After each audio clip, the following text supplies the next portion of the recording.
Aproveitando que a gente tá falando muito sobre o cinema, a camisa tá quase rasgando, né? Eu acho que eu tenho que começar a comprar umas camisas maiores.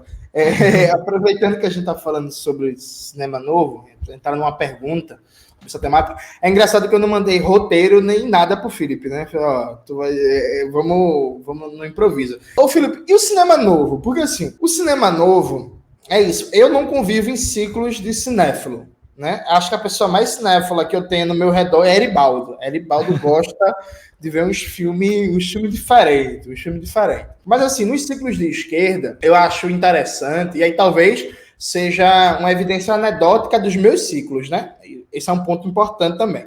Mas assim, me parece uma coisa meio, um clichê meio batido, que é, vai falar em cinema, desde uma perspectiva crítica, vai falar de uma reprodução crítica do Brasil na história de cinema, é cinema novo. Nem é o cinema novo em sua totalidade, é o cinema novo e só Glauber Rocha, né? Às vezes dá a impressão, inclusive, que o cinema novo era só Glauber Rocha, né? Era personificado nele, né? Total, um exército de um homem só. E aí a pergunta, cinema novo é realmente tão importante? Porque, veja, saindo um pouco do cinema e entrando para uma dimensão, só para exemplificar, uma dimensão da música. Eu tenho fortíssimas críticas e tenho fortes questionamentos que eu não faço em público porque eu quero evitar a fadiga, sobre essa ideia que se transformou popular nos anos 50, 70 e que meio que está vigente até hoje, de representar a música brasileira pela bossa nova. Dizer que Tom Jobim e Companhia Limitada é a cara da música brasileira. Sim. E, consequentemente, um produto de exportação. Como isso casou com elite intelectual e acadêmica, né, que consumia isso e achava fofo e achava bonito, e é isso mesmo, então isso meio que virou a bossa nova e depois meio que juntou com a MPB. Então eu lembro que quando eu entrei na universidade, por exemplo, existia uma pressão gigantesca. Todo mundo que estava na universidade tinha que gostar de Chico Buarque, tinha que gostar de Caetano Veloso, gostar de Maria Bethânia, enfim, Novos Baianos, Milton Nascimento. E não que não seja bom, ou que você não possa gostar, mas entende que é um pré-condicionamento, né? Uma espécie de estereótipo ali do que é o pacote, né? Me parece que acontece isso com o cinema novo. Maxwell, Maria Bethânia é bom demais. Não, eu gosto da voz dela. Eu gosto. Eu não gosto de um cantor muito famoso que o pai dele era historiador. Aí eu não gosto da voz dele, não gosto da música dele, mas vou nem falar o nome para evitar problema. E aí o cinema novo foi realmente tudo isso? Foi... Perdi tudo com o deputado Glauber Rocha. O deputado Glauber Rocha é bom. O cinema novo foi realmente tudo isso? Ele foi tão importante? Ele realmente foi tão bom? Por que ele deixou essa marca tão forte na história brasileira? Eu teci essas críticas todas ao cinema novo, parece que eu sou o hater do cinema novo, né? Mas não. O cinema novo, ele foi e é muito importante para nossa história. Mas assim, quais são as grandes críticas que se exploram em cima do cinema novo, que vem muito do cinema marginal, né? O cinema marginal surge posteriormente ao cinema novo, ali por volta da segunda metade da década de 60 e tudo mais, com Rogério de Ganzerla, Júlio Bressani, David de Almeida, essa galera. E eles diziam que o cinema novo, como prática, a partir da estética da fome, falava sobre o brasileiro, que era essa a intenção, mas não com o brasileiro. Essa era a grande questionamento que surgia a partir do cinema novo. A estética da fome tinha a intenção de falar sobre o brasileiro para o brasileiro, mas o academicismo do cinema novo acabava não se conectando com as ideias do povo. E aí o cinema marginal, ele tenta fazer essa virada de cabeça para baixo do cinema popular norte-americano. O que eles fazem? Eles importam as práticas do cinema norte-americano, popular hollywoodiano, e subvertem a lógica do terceiro mundismo, que era como se chamava aquela época. Então, o Rogério de Ganzella tem no filme O Bandido da Luz Vermelha, que constantemente se repete, o terceiro mundo vai explodir e tudo mais. Então, é uma prática... E o Bandido da Luz Vermelha é um filme que conta a história do Bandido da Luz Vermelha, mas ele subverte uma lógica do que é Brasil. Fala muito do rádio, fala muito da fome, fala muito disso tudo, se conectando com essas ideias mais populares. Tem coisa de alienígena, uma mistura total o filme, mas maravilhoso. Filmaço.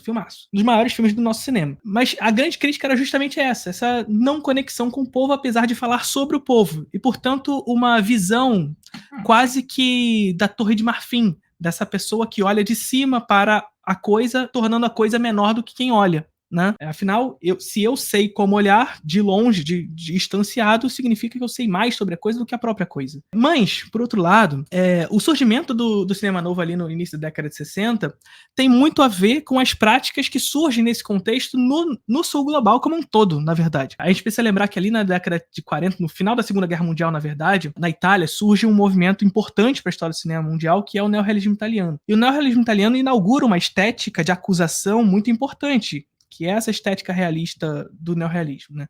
Uma estética acusatória de viés de esquerda, quando não comunista, muitos dos seus praticantes eram comunistas, que foi inclusive censurada pelo Democracia Cristã naquele contexto, dentro de uma eleição ali em 1948, que o Partido Comunista Italiano, que fez uma frente ampla com o Partido Socialista Italiano naquele contexto, perderam as eleições, número de cadeiras caiu 20%, enquanto a Democracia Cristã cresceu 40%, uma eleição que era de suma importância naquele contexto de Guerra Fria, os Estados Unidos investindo muito naquelas eleições, fazendo com que a Democracia Cristã fosse eleito majoritariamente no parlamento italiano, criando uma perseguição massiva ao cinema italiano naquele contexto. Só que o cinema italiano inaugura uma estética de acusação muito importante que seria fundamental para os movimentos cinematográficos que surgiriam no sul global. Aqui no Brasil, com o cinema novo, depois, posteriormente, com o próprio cinema marginal. Se a gente for pegar a Índia, também pratica um cinema muito parecido assim, carregando as suas influências culturais, suas contradições e tudo mais, mas com uma estética que assimila muito desse neorrealismo italiano. Os filmes do Satyajit Ray, que vai ser um grande autor desse contexto do anticolonialismo na Índia. Os filmes na África, então filmes em Mali, Senegal, que são Burkina Faso, que são alguns dos principais expoentes da produção cinematográfica africana, vão se utilizar, Angola também, vão se utilizar muito dessa estética de acusação proveniente do neorrealismo italiano. Enfim, surge essa estética que é acusatória, que vai ser muito importante para essa construção de um cinema dito de esquerda. Alguns desses países, pouco a pouco, vão se distanciando dessa estética conforme os processos vão se encaminhando. Em África, por exemplo, esses países, a partir da década de 80, posterior a uma, 2 décadas do período de libertação, começam a praticar um cinema que passa a regressar ao passado para encontrar os mitos fundadores, etc. Filmes como Yellen, que é de Mali ou de Burkina Faso, me esqueci agora, é um desses dois, que vão começar a buscar no passado. A estética do cinema novo e do neorrealismo italiano são uma estética que busca muitas coisas no presente, as coisas que estão acontecendo nesse momento e tudo mais. Enfim, então o cinema novo ele tem essa importância de um processo histórico que vem do exterior, mas para a construção de uma estética nacional. Se praticar dessas influências neorrealistas considerando a cultura e as contradições nacionais para construir essa estética. Entretanto, acusada de ser academicista demais, o que não significa dizer, porém, que ela não é importante na história do cinema brasileiro. É muito importante para a história do cinema brasileiro, até mesmo para reconhecer os seus processos, né? Passar pelo cinema novo, se falar de cinema marginal, não dá para falar de cinema marginal sem falar do cinema novo. Né? Afinal, o cinema marginal surge dessas contradições do cinema novo. Enfim, então o cinema brasileiro é aquilo que eu gosto de chamar, assim, é um desafio falar de cinema brasileiro sem falar sobre o cinema novo, nem que seja para negá-lo. Essa que é a parada. Mas, e Glauber Rocha, ele virou essa unanimidade só depois que morreu, né?